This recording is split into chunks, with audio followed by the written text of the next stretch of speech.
Hey everyone, welcome back to Pierce Purpose. I hope you had a wonderful week. And today we're going to be starting off with some hematology for a change, looking at anemia, which is the condition where you have low hemoglobin. And we're going to be covering a lot of relevant topics surrounding it. So we're going to be starting off with some basic physiology, learning about how red blood cells are actually made through erythropoiesis, and also talking a bit about iron metabolism and its relevance to iron studies that will become important for iron deficiency anemia. Next, we're also going to be covering some other investigations that include the Coombs test and talking about how to interpret it and what it actually entails. And then we'll finally also in the investigations have a look at some blood films. Again, blood films is a very long topic in terms of the different types of things I expect to know for peripheral blood smears. But we're going to be focused specifically on things related to anemia. So a couple of high yield buzzwords and a couple of important slides to keep in mind when it comes to anemia. And then finally, we'll talk about anemia itself as the condition or disease process that we're going to be focusing on.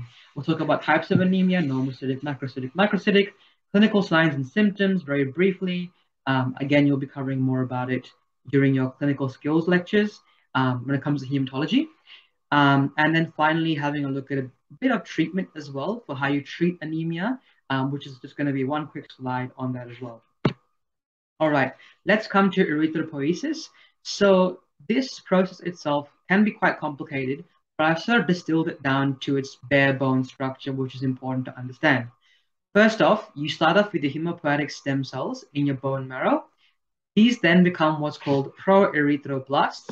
So think very early stage red blood cells still have their nucleus in the bone marrow. Then they become erythroblasts within the bone marrow.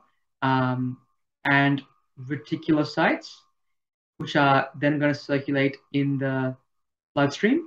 And then they finally become mature erythrocytes, which have no nucleus at all, and they circulate in the bloodstream for about 120 days before they're finally destroyed by the spleen, and then new ones are made, so on and so forth.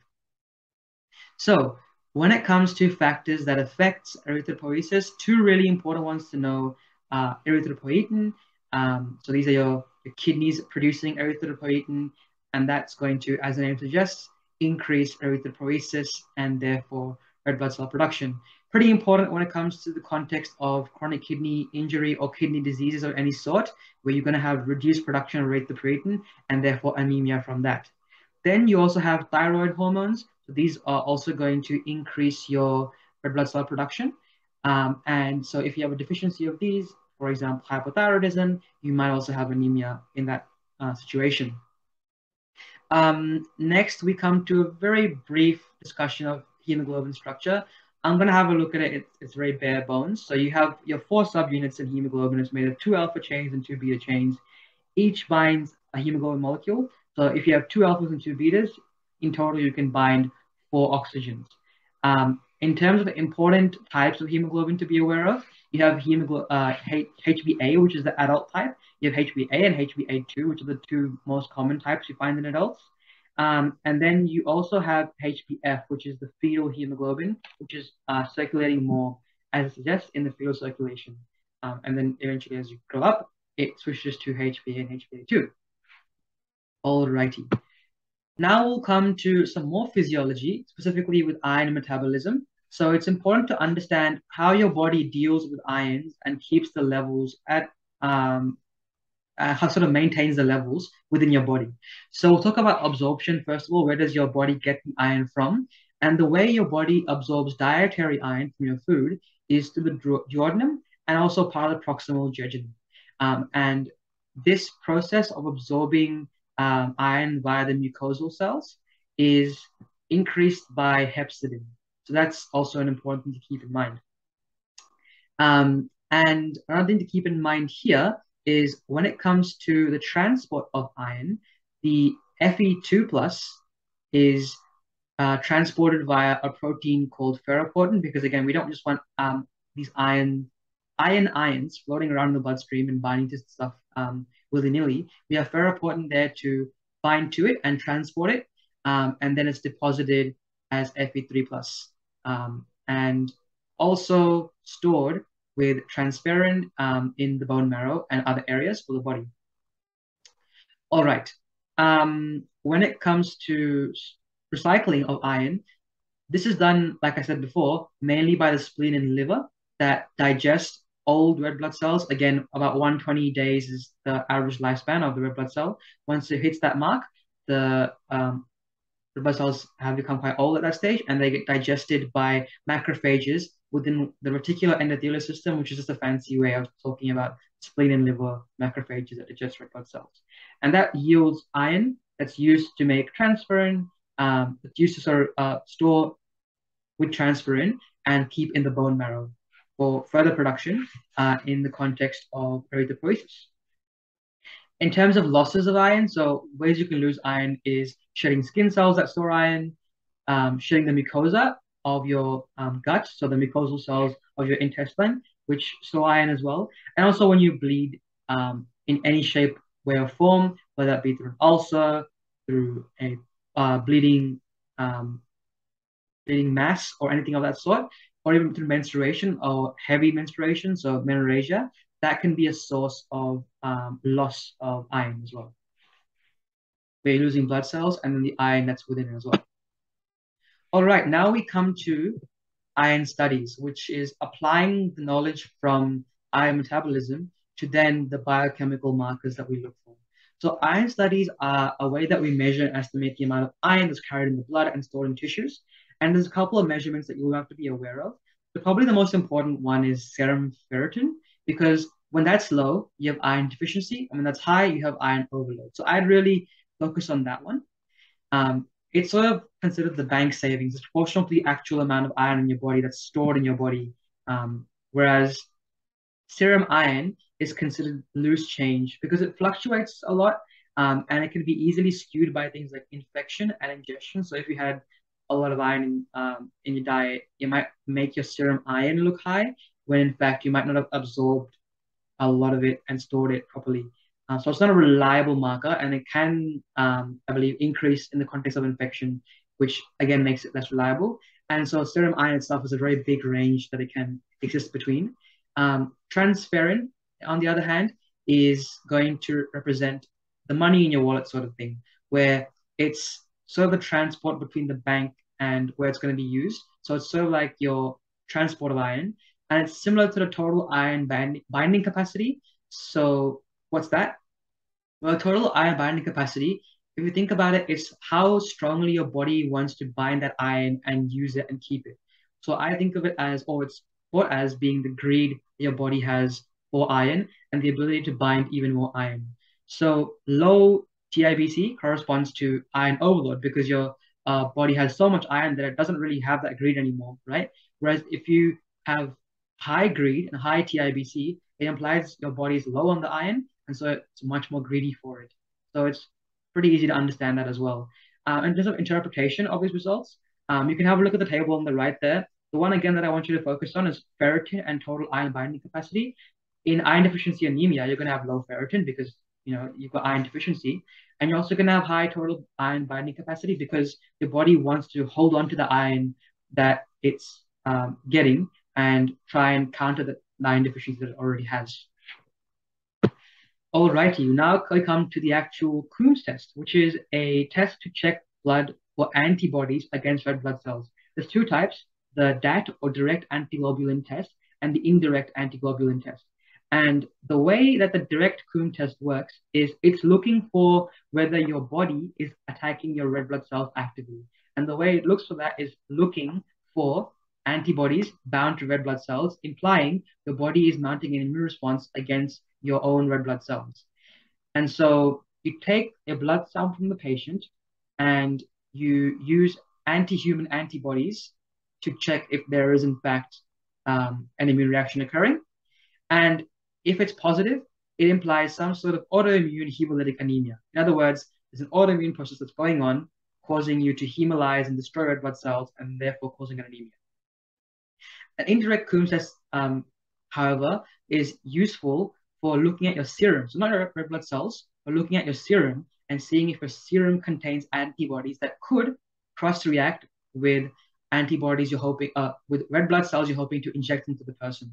So let's say, for example, you're hoping to cross-match someone for blood, and their serum contains antibodies that will attack the donor blood. You don't want to give that to them, right? So that's going to be an example of where the indirect Coombs test comes into play.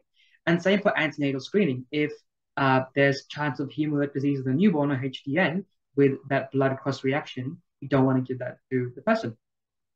So AI or BAT shows active immune response of your own body against your own red blood cells, whereas indirect shows potential for cross reaction if you were injected with those red blood cells, which is how I like thinking of it. All right, now we come to blood films. And when it comes to blood films, there's a lot of things you can think about, but I'm only going to be focusing on things in the context of anemia and red blood cells. The first cell type you have to know about, it's very, very commonly appearing in a lot of places, is target cells. And they're very aptly named because they look like little targets. They've got this zone of pallor or like white ring, and then a central zone where there's a bit of redness there as well. And so that's why it looks like a target cell or like a target. And things that can cause it, you can think of the acronym HALT. So number one is hemoglobin diseases. Number two is asplenism or postsplenectomy, where your spleen is unable to clear all the red blood cells. And then liver disease is another one, and thalassemia is another one. So those are all examples of conditions where you might get target cells popping up. Pencil cells are very, very specific and buzzwordy for iron deficiency anemia.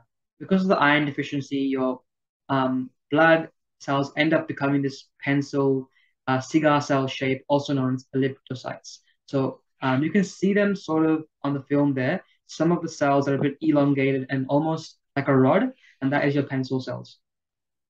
Acanthocytes, often known as spur cells, look just like spiky red blood cells, and they come up in the context of liver disease, postsplenectomy, hyposplenism. Essentially, you aren't getting rid of these defective red blood cells, so they exist because your spleen isn't clearing them up. Your Howell jowl bodies are, again, red blood cells. You can see on the image there, they've got this blue zone, and they pop up in the context of leukemia, iron deficiency, as well as megaloblastic anemia and postsplenectomy as well. And then finally, sickle cells are very important to know about as well, because they arise in the context of sickle cell anemia, which is also another important cause of anemia. All right.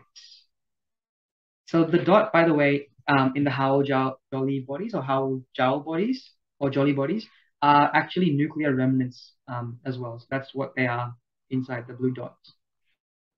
But definitely know about pencil cells, target cells, and sickle cells. They're pretty important to be aware of because sickle cells will almost inevitably give away what the condition is.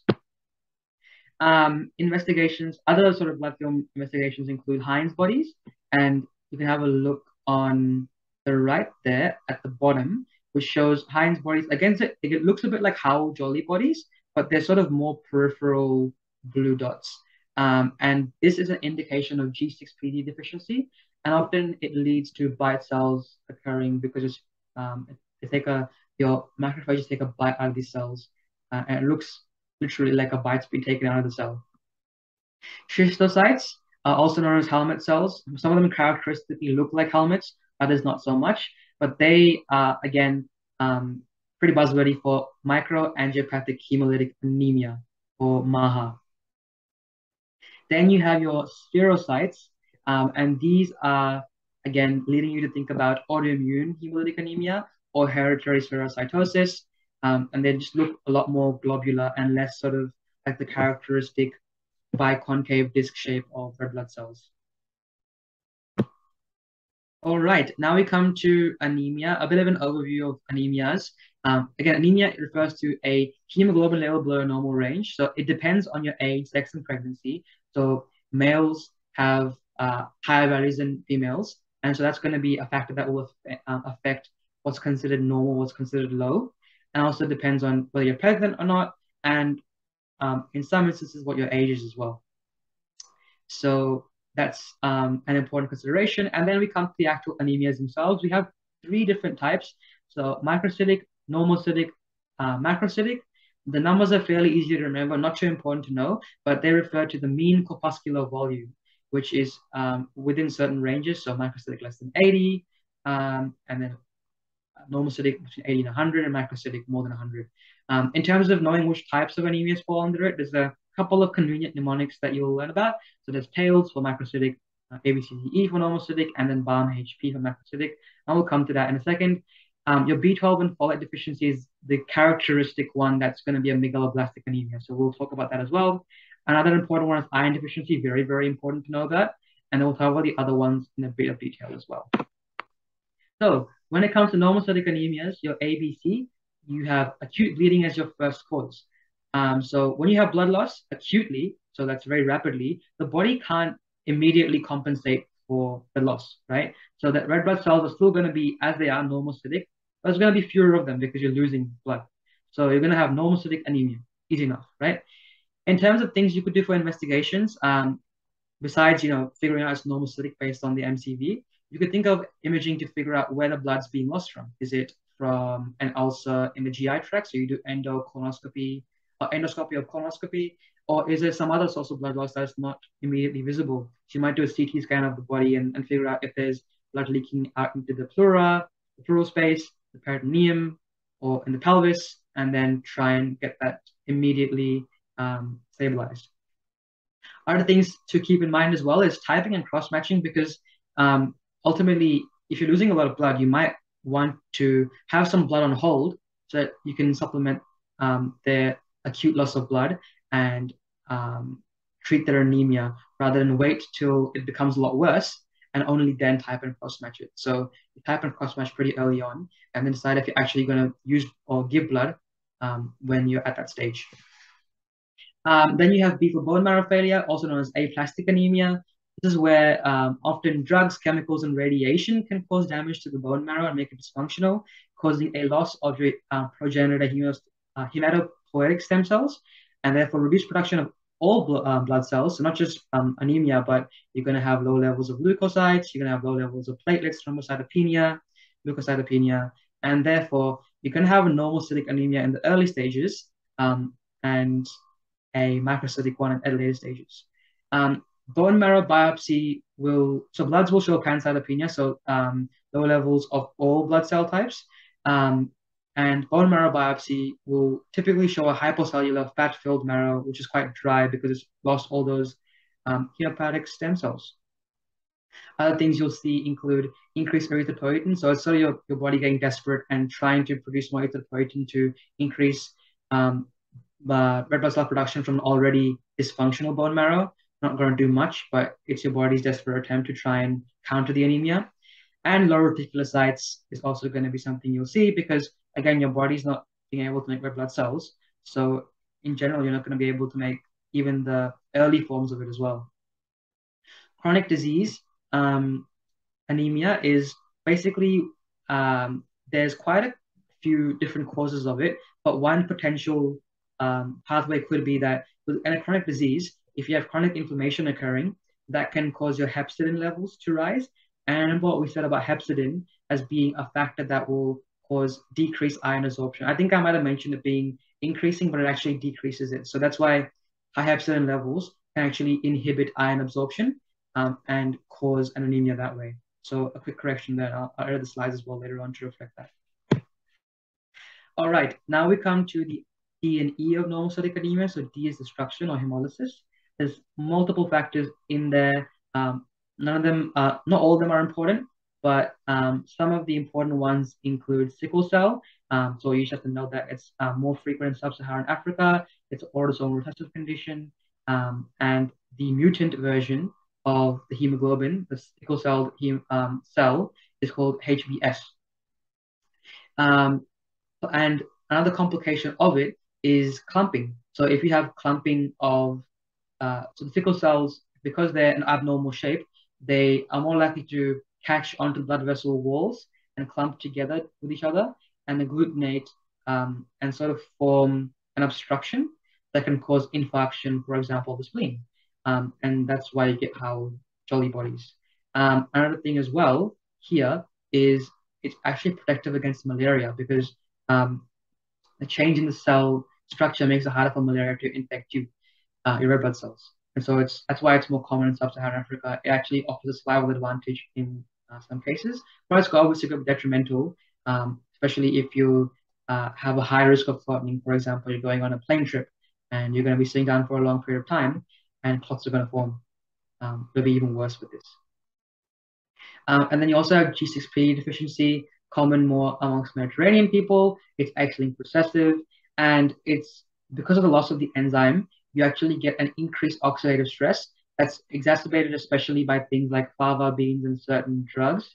And so as a result of it, histologically or on peripheral blood smear, you're going to see those Heinz or Bite cells that we mentioned before. In terms of investigations, you have the hemolytic screen, high reticulocytes. Again, your body is trying to compensate for the red blood cell count that is being caused by hemolysis by rapidly producing red blood cells and therefore creating more of the immature forms as well that leak out into the bloodstream. High LDH and bilirubin from the breakdown of red blood cells. And haptoglobin will be absent in intravascular hemolysis because if you imagine haptoglobin is sort of a chemical that sweeps up blood, red blood cell debris in your bloodstream. And so if it's used up, it'll become lower absent with intravascular hemolysis. If it's extravascular hemolysis, that won't be the case. The direct Coomb test, we already covered this before. If it's positive, it's an autoimmune hemolytic anemia. With your FBE, some other characteristics of the buzzwordy things to know is schistocytes or helmet cells are seen in microangiopathic hemolytic anemia. Spherocytes are seen in hereditary and autoimmune hemolytic anemia. Howell-Jolly bodies will be seen in sickle cell. And Heinz or Bite cells will be seen in G6PD. So important to keep those associations in mind. And erythropoietin deficiency is our E. It actually is mostly talking about chronic kidney injury and other kidney pathologies, which result in reduced levels of erythropoietin and therefore reduced erythropoiesis and therefore reduced red blood cell production. And so the main, I guess, finding for this anyways would be low levels of EPO. Now we come to microcytic anemia, and there's quite a few here. One not so important, lead poisoning, we won't really talk about too much because it's not the focus of a lot of things. We'll talk about the rest of them. So we'll start off with T, thalassemia, the starting of our mnemonic. It's referring to a genetic defect in hemoglobin. There's a particular defect that's associated. So the B defect is beta chain defect is associated with Mediterranean people, and the other one, the A chain, alpha chain defect, is associated with more African and Asian populations. That results in impaired red blood cell production because you've got a defective hemoglobin molecule, and therefore these are going to have impaired function. They're not going to be able to do their job very well because they're not going to be able to carry hemoglobin very well, but also they're going to be destroyed by the spleen because they're defective, right? So that's hemolysis of them. So in terms of investigation findings for these, the mnemonic for this is DAL-B, so thalassemia B, DAL-B, T is target cells, H is Howell-Jolly bodies, A is anisocytosis, and B is basophilic stifling, which we've shown examples of in previous slides. Anemia of chronic disease. Again, we covered chronic disease before already, but in the early stages where it's normocytic, later on, as time passes, it'll actually become a microcytic anemia. The mechanism is not too clear, but it goes from being normocytic in early stages to microcytic in late stages. So that's another thing to keep in mind. Iron deficiency can be caused by a variety of reasons. One could be an increased demand for iron, so if you're particularly young and growing, so children, or if you're pregnant as well, there's an increased demand for iron. There could be chronic bleeding, so in the context of heavy periods or menorrhagia, peptic ulcers that are bleeding out, and that again is associated with NSAIDs. So if you see NSAIDs in a question, think peptic ulcers and think that as a cause of iron deficiency anemia. Hemorrhoids as well can bleed, ulcerative colitis, colorectal cancer, all examples of things that can cause bleeders. And also you can have low absorption. So in the context of celiac disease, any malabsorptive disorder like with bypass surgery as well, where you're bypassing parts of the GI tract that would normally absorb iron. Again, that's your duodenum and proximal jejunum. That's going to be an issue. And also if someone's on a vegetarian or vegan diet, typically they might have reduced iron consumption as well. So that's something to look out for. So this all leads to low hemoglobin production. and therefore anemia. On the blood film, we talked about some of the important associations. Pencil cells is a big one. Definitely look at that and think iron deficiency anemia straight away. And then target cells as well, an important one. Iron studies will show low ferritin, but high total iron binding capacity because there's the increased greed for iron. Other things you might do is, I think you mentioned this before already, but because you could be having a bleed somewhere, if someone comes to you with iron deficiency anemia, you want to figure out what's the cause of the iron deficiency. Sure, it could be heavy periods like menorrhagia, or other causes, more benign, but it could also be a serious bleed. So in an older person, if you can't figure out the sources of the bleed immediately, you might be inclined to do a colonoscopy to check if there's a bleed somewhere in the lower GI tract, and get that sorted. Lead poisoning is another one of microcytic anemia. Not too important to know the mechanism of findings there. It's very similar to sideroblastic in the sense that you also have sideroblastic lead poisoning, but we'll not talk about that too much. But sideroblastic anemia refers to defective hemoglobin metabolism that actually results in iron being trapped within the mitochondria. And so it's actually unusable in this location because you can't actually use it within the hemoglobin molecules properly. And so you have impaired heme production. And as a result of this, on your FBE, you'll see basophilic stippling, and bone marrow biopsy, the Prussian blue that stains for iron, you'll see ringed sideroblasts as your association there. Now we come to microcytic anemia, and here a big one to know about is B12 and folate. So again, our acronym is BARM-HP. B12 and folate is the first one. These are the two major ones for megaloblastic anemia, where you're going to have hypersegmented neutrophils. And obviously, characteristically with the investigations, you're going to have either low levels of B12 or low levels of folate. And the mechanism could be a vegan diet, where you have low levels of these things, atrophic gastritis, which is like a malabsorptive issue. Pernicious anemia is a very big one you have to know about. So that's where you have an autoimmune attack of the parietal cells that are producing intrinsic factor, and therefore reduced B12 absorption in the terminal ileum, and therefore B12 deficiency and anemia from that, megaloblastic anemia from that. Celiac and Crohn's disease, again, malabsorptive, and pregnancy as well could be precipitating B12 or folate deficiency. Important thing to know here is that with B12 and folate deficiency, you're going to have the symptoms of anemia, so palpitations, fatigue, other associated symptoms. But in particular, you want to have a look for peripheral neuropathy when it comes to B12 deficiency. It has neurological implications as well.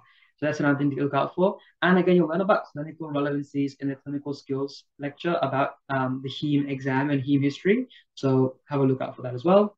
Myelodysplasia is another cause of megaloblastic, and the rest are sort of just there we have a look at. I won't stress about them too much. And I've also got some amazing resources from Karan, from PS Women's Prequin, and have a look at those for some more details about associations that have come up quite a bit with B12 and folate deficiency. All right. Now, when it comes to treatment, the basic principle is treat the underlying cause, right? If you have B12 deficiency, if it's because of a poor diet, same with folic acid, give them foods that contain it. So with folic acid, think of foliage, think of green leafy vegetables. And with B12, you can think of supplements or B12 fortified foods. Acute hemorrhage, so someone who's bleeding out, think about controlling that bleeding and stopping it, so hemostasis. With chronic hemorrhages, long-term bleeds like ulcers and heavy periods and colon cancer, they all have their ways of managing them. With ulcers, you might remove the ulcer, you might use PPIs to reduce the acid damage that's causing the ulcer in the first place and letting it heal. With menorrhagia, you might have certain medications. Like if you remember, we had a whole series about contraception. There's certain medication like the CLCP that will reduce your periods and make them lighter. And then we have colon cancer. You might reduce the polyp or reduce the mass that's producing the bleed, and therefore stop the bleed that way. With CKD, if you have that, again, that's going to result in low erythropoietin because your kidneys are the ones that produce erythropoietin. So you might actually give them EPO if they demonstrate low levels of EPO. Aplastic anemia, someone's bone marrow has become dysfunctional and is failing, you might think of a bone marrow transplant. These are all treating the underlying cause. And when it comes to iron deficiency, the first line is usually going to be oral therapy. So thinking about supplementation, the main side effect being iron toxicity. Also, another word to look out for here, or words to look out for here, is necrotizing gastroenteritis, because it's a common association that comes up with oral iron supplementation. So because of this toxicity, it actually isn't tolerated too well. And so you might, if someone's more unwell and they have got severe anemia or is simply unable to absorb oral preparation or unable to tolerate it, you might consider parenteral, in other words, IV iron infusion instead of oral therapy. And then finally, I want to end with this nice little table that contains what I think are some of the important buzzwords, or what Karana's put together. The top 5 or so are related to anemia. The rest will come with time as you go through different hematological malignancies.